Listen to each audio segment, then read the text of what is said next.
3월 6일 금요일 새벽 우리가 함께 묵상하실 말씀은 요한복음 11장 1절에서 16절입니다. 우리 요한복음 11장 1절에서 16절 같이 한 목소리 읽겠습니다. 어떤 병자가 있으니 이는 마리아와 그 자매 마르다의 마을 베다니에 사는 나사로라. 이 마리아는 향유를 주께 붓고 머리털로 주의 발을 닦던 자요, 병든 나사로는 그의 오라버니더라. 이에 그 누이들이 예수께 사람을 보내어 이르되 주여 보시옵소서, 사랑하시는 자가 병들었나이다 하니 예수께서 들으시고 이르시되 이 병은 죽을 병이 아니라 하나님의 영광을 위함이요 하나님의 아들이 이로 말미암아 영광을 받게 하려 함이라 하시더라. 예수께서 본래 마르다와 그 동생과 나사로를 사랑하시더니 나사로가 병들었다함을 들으시고 그 계시던 곳에 이틀을 더 유하시고 그 후에 제자들에게 이르시되 유대로 다시 가자 하시니 제자들이 말하되 랍비여, 방금도 유대인들이 돌로 치려 하였는데 또 그리로 가시려 하나이까? 예수께서 대답하시되 낮이 12시간이 아니냐? 사람이 낮에 다니면 이 세상의 빛을 봄으로 실족하지 아니하고 밤에 다니면 빛이 그 사람 안에 없는 거로 실족하느니라. 이 말씀을 하신 후에 또 이르시되 우리 친구 나사로가 잠들었도다. 그러나 내가 깨우러 가노라. 제자들이 이르되 주여, 잠들었으면 낫겠나이다 하더라. 예수는 그의 죽음을 가리켜 말씀하신 것이나 그들은 잠들어 쉬는 것을 가리켜 말씀하신 줄 생각하는지라. 이에 예수께서 밝히 이르시되 나사로가 죽었느니라. 내가 거기 있지 아니한 것을 너희를 위하여 기뻐하노니 이는 너희로 믿게 하려 함이라. 그러나 그에게로 가자 하시니 디도모라고도 하는 도마가 다른 제자들에게 말하되 우리도 주와 함께 죽으러 가자 하니라. 아멘. 요한복음 11장에 보면 우리 이 기독교 역사에서 굉장히 중요한 유명한 나사로가 이제 살아나는, 이 죽음에서 살아나는 이야기를 보게 됩니다. 우리는 이걸 부활이라기보다는 이제 소생했다라는 표현으로, 왜냐하면 소생하고 나서가 또 죽거든요. 죽었다는 이야기는 나중에 없지만 그가 이제 어느 정도 살다가 다시 사람이니 죽음을 맞이하게 됩니다. 하지만 이 소생 사건은 우리 기독교인들이 죽음을 어떻게 받아들여야 되는지 굉장히 중요한 그런 문장, 진리를 우리에게 가르쳐주는 말씀입니다. 요한복음 11장의 표현들을 보면 9장과 굉장히 닮아 있어요.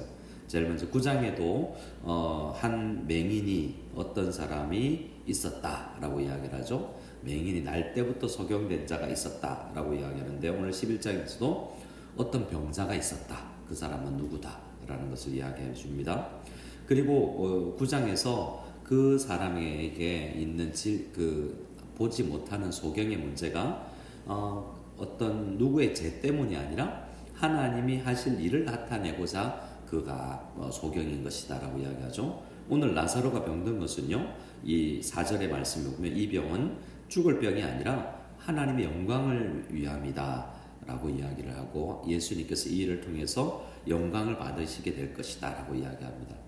또 9장에 보면 낮이다라는 이야기의 표현이 있죠. 9장 4절에 보면 때가 아직 낮음에 나를 보내신 일의 일을 우리가 하여야 하리라. 밤이 오리니 그때는 아무 일도 할 수 없느니라 라는 말씀이 있는 것처럼, 오늘 또 오늘 말씀 11장 9절에서 보면 예수께서 대답하시되 낮이 12시간이 아니냐라는 낮과 밤 이야기를 합니다. 이 형태가 굉장히 비슷하죠. 요한이 이 9장과 11장을 통해서 이 사건을 소개하고 진행시키는 방식이 굉장히 비슷하구나라는 것을 알 수 있습니다. 결국 예수님이 어떤 분인가에 대한 그런 진리를 이 어떤 병자, 또 날 때부터 소경이었던 사람을 통해서 알려주고, 또 지금 아마도 이 요한이 이 글을 썼을 때 처음 편지를 받아본 사람들이 누구겠습니까?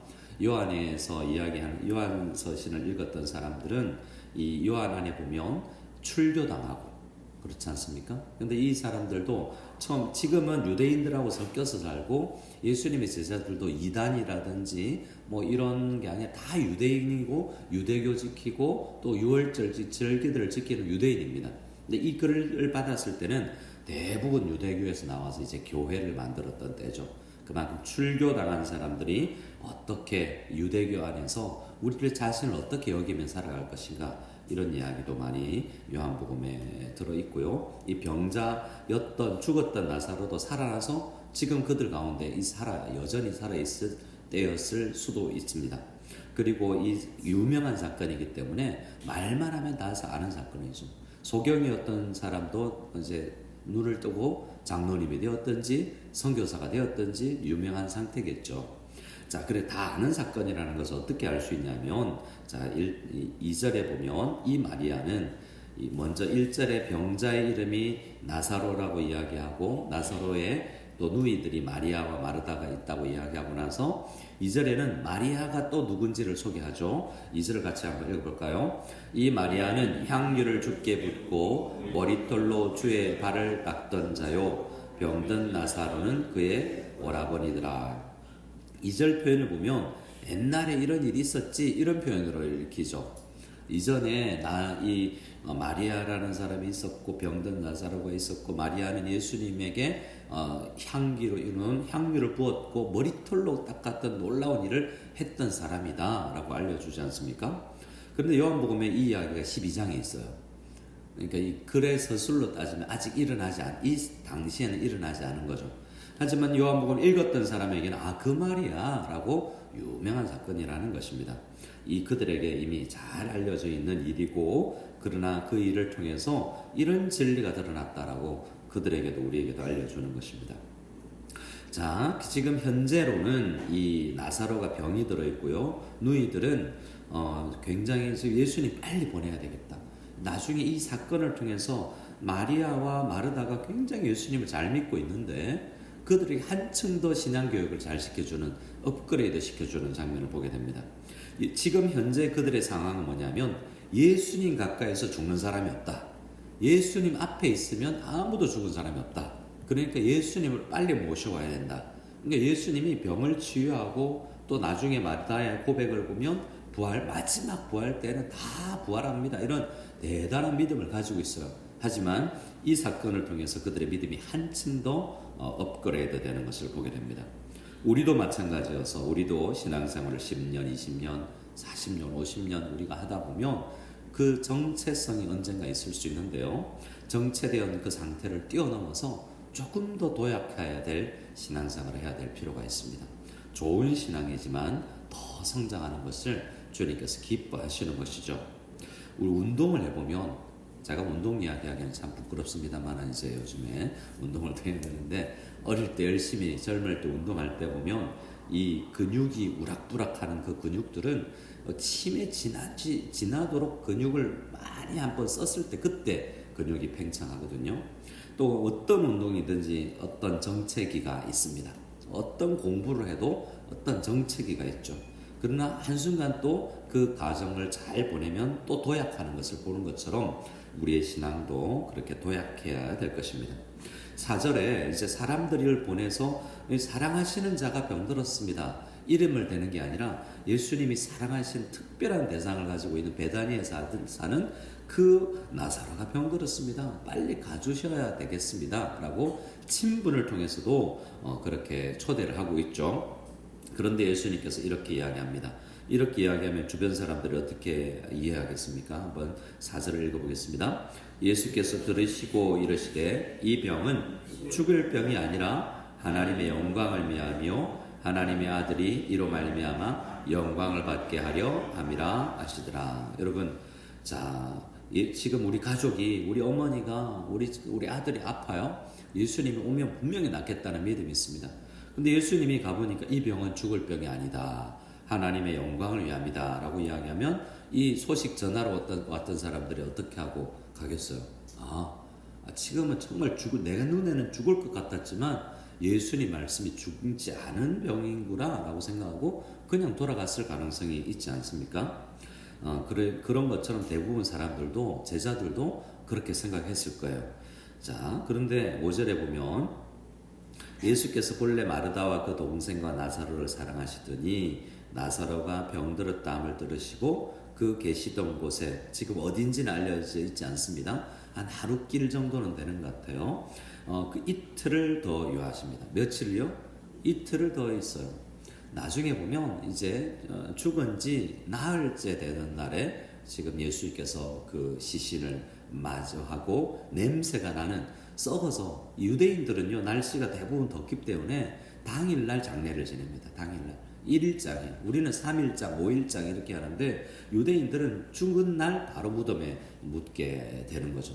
근데 무덤에 들어가고 나서 3일이 지났기 때문에 그 냄새가 이미 나는, 썩은 냄새가, 우리는 잘 모르잖아요. 근데 상한 냄새도 아는 것처럼 우리가 영화나 이런 데 보면 죄송합니다만 송장이죠. 송장. 굉장히 그런 특이한 냄새가 누구나 잊혀지지 않은 강한 냄새가 나는 거잖아요. 근데 그저 확실히 죽었다는 거죠. 그러니까 이건 죽은 지 한 달 된 거나 죽은 지 10년이 된 거나 똑같은 상황이에요. 죽은 것은 아직 뭐 싱싱하다 이런 게 아니잖아요. 죽음은 3일 4일이 됐으면 이미 완전히 죽었다라는 거죠. 예수님께서도 사흘 만에 부활하시는데 완전히 장사 지냈다가라는 표현은 완전히 죽으셨다라는 정확한 표현인 것이죠. 자, 제자들도 이틀을 더 거기에 있으면서 아무런 나사로에 대해서 걱정이 없습니다. 왜요? 이미 죽을 병이 아니라고 했기 때문이죠. 그리고 나서 예수님께서 7절에 그 후에 이틀이 지나고 난 다음에 제자들에게 유대로 다시 가자라고 이야기합니다. 유대로 가면 위험하죠. 최고 우리가 10장에서 돌로 치려고 하는 그런 상황을 우리가 맞닥뜨렸었기 때문에 위험합니다. 나중에 16절에 디도모라 하는 도마가 그래 우리도 죽으러 가자 이런 말은 가면 이제 우리도 죽을 수 있다 이런 표현이기 때문에 굉장히 베다니도 유대 지역에 예루살렘에서 한 3km, 5km 떨어져 있기 15스타디온이니까 한 5리쯤 된다고 이야기했으니까 4km는 안 되고 한 2km, 3km쯤 되는 예루살렘에 굉장히 가까운 지역이기 때문에 위험 지역이라는 것입니다. 그런데 예수님은 가자라고 이야기합니다. 제자들이 염려하니까 낮 이야기를 합니다. 내가 빛인데 빛이 세상에 있을 때 무슨 걱정이냐. 밤이면 내가 없으면 걱정이지. 밤이면 당신은 전기도 가로등도 없기 때문에 밤에 다니는 건 위험하고 실족할 수 있고 그 이런 웅덩이에 빠지거나 높은 절벽에서 떨어질 수 있기 때문에 위험하지만 낮이면 무슨 걱정이냐 이런 표현은 예수님께서 함께 있으니 걱정하지 마라 라는 표현입니다. 이 말씀을 하신 후에 또 이러십니다. 이전에는 예수님께서 죽을 병이 아니다 라고 이야기했는데 지금은 뭐라고 이야기하십니까? 11절 같이 읽겠습니다. 이 말씀을 하신 후에 또 이르시되 우리 친구 나사로가 잠들었도다. 그러나 내가 깨우러 가노라 라고 이야기합니다. 자, 이번에는 예수님이 잠들었다 라고 이야기하는데요. 깨우러 가노라 이건 이상하잖아요. 그냥 있으면 깨어나겠죠. 굳이 멀리 걸어서 깨우러 갈 필요가 없죠. 근데 이것이 12절에 제자들이 이렇게 이야기합니다. 12절에 제자들이 이르되 주여 잠들었으면 어떻게 되겠습니다? 낫겠습니다. 일어나겠죠. 이런 표현이죠. 이게 예수님의 제자들이 죽음의 상태인지 모르고 이야기했지만 이렇게 우리가 죽음을 생각하는 게 당연한 거예요. 그래서 요한복음에 보면 모르면서 이야기했는데 진리를 이야기할 때가 있거든요. 여러분 생각해 보세요. 죽음 생각하면 어떤 느낌이 듭니까? 좀 이따가 깨겠지 이런 생각 드세요? 근데 그리스도인들은 죽음을 좀 이따 깨겠지 이게 정상적인 생각이라고요. 예수님이 왜냐하면 우리 성도들은 죽음은 자는 거라고 이야기하잖아요. 안식이라고 이야기하잖아요. 그러니까 좀 이따 깨어나는 거예요. 우리 성도들 가정의 장례식과 비그리스도인의 장례식이 차이가 나는 것이 이것이죠. 그들은 비통함과 애통함, 물론 우리도 나중에 보면 당연히 죽음이 잠들었다가 깨는 거면 슬프지 않아야 될 텐데 예수님께서 슬퍼하시고 눈물 흘리시거든요. 이별의 슬픔이 있지만 계속된 슬픔이 없다는 거죠. 왜냐하면 깰 것이기 때문이죠. 그리스도인에게 죽음은 죄를 거치는 것이다 라는 표현이 있습니다. 하이델베르크시의 기남교리 문답에 의하면 성도의 죽음은 죄를 거치는, 한편으로는 아주 우리가 이 몸을 입고 살 때 항상 죄 짓고 사는데 죄를 그치는 것이고 주님 품에 안기는 것이다. 참된 안식에 들어가는 것이다 라는 기쁨의 측면도 있는 것이죠. 그래서 잠든 정도에 잠들면 당연히 깨어나는 것처럼 죽은 그리스도인들은 당연히 소생하고 마지막에는 부활합니다. 나사로가 잠들었다라는 표현은 그러한 태도로 예수님께서 이야기하는데 아직 예수님의 어법을 잘 모르는 제자들은 정말 잠들었다라고 생각하는 거죠. 그러니까 예수님께서 가르쳐 주십니다. 제자들에게. 그리스도인들에게 죽음은 잠이야 라는 것을 이렇게 이야기하는 것이죠. 13절입니다. 같이 읽겠습니다. 예수는 그의 죽음을 가리켜 말씀하신 것이나 그들이 잠들어 쉬는 것을 가리켜 말씀하신 줄 생각하는지라. 14절까지요. 이에 예수께서 밝히 이르시되 나사로가 죽었느니라. 나사로가 죽었다라는 걸, 나는 죽었다라는 걸 잠들었다고 표현해. 왜? 이건 내 안에서는, 참된 빛이신 예수님 안에서는 죽음도 해결되는 것이기 때문이야 라고 이야기하고, 나중에 이제 마리아 마르다도 더 교훈을 받게 되는데, 최후 부활은 믿지만 지금 죽음을 해서 살리실 수 있다는 능력은 아직 안 믿으니까 그 부분을 더 가르쳐 주십니다. 우리도 그렇죠. 우리는 오늘 본문에서 무엇을 깨닫습니까? 우리도 죽음이 오면 두렵기도 하죠. 가까이 있는 죽음이 두렵기도 하지만 성도의 죽음은 잠드는 것이구나. 자연스럽게 예수 믿으면 언젠가 깨겠구나 라는 생각을 하고요. 또 하나는 지체하심에 관련된 것입니다. 15절에 내가 거기 있지 죽을 때 냄새 날 때까지 죽을 때 거기에 있지 아니하였던 것을 기쁘게 너희를 위해서 기쁘게 생각한다. 왜냐하면 이 일을 통해서 지체됨을 통해서 너희 믿음이 더 한층 자랄기 때문이야 라고 이야기합니다. 왜냐하면 6절에 나사로가 병들었다 함을 들으시고 그 계시던 곳에 이틀을 더 요하시죠. 이것은 예수님께서 의도적으로 지체하시고 시간을 보내신 것을 이야기하지 않습니까? 그런데 지체됨을 인하여서 많은 사람이 믿음이 성장하게 되고 또 다른 사람이 믿게 될 것입니다. 이걸 우리에게 한번 적용해 볼까요? 우리의 기도가 좀 지체되는 게 많죠. 오늘 당장 응답됐으면 좋겠고, 우리 생각에는 한 달쯤 열심히 기도하면 40일을 릴레이를 기도하고 금식을 하면 이 문제 좀 해결돼야 될 텐데 라는 우리 생각이 있는데, 생각보다 더 지체되는 일들이 있습니다. 왜냐하면 그 일은 많은 경우 우리에게 더 큰 믿음을 주시기 위해서다라는 것을 우리가 오늘 말씀을 통해서 알 수 있습니다. 바라기는 우리 지체되는 일들이 우리에게 주위에 있다면 주님 안에서 이 문제 해결될 줄로 믿습니다 라는 믿음을 가지고 한층 더 믿음의 성장을 기대하며 나아갈 수 있는 우리들 다 될 수 있기를 소원합니다. 아멘.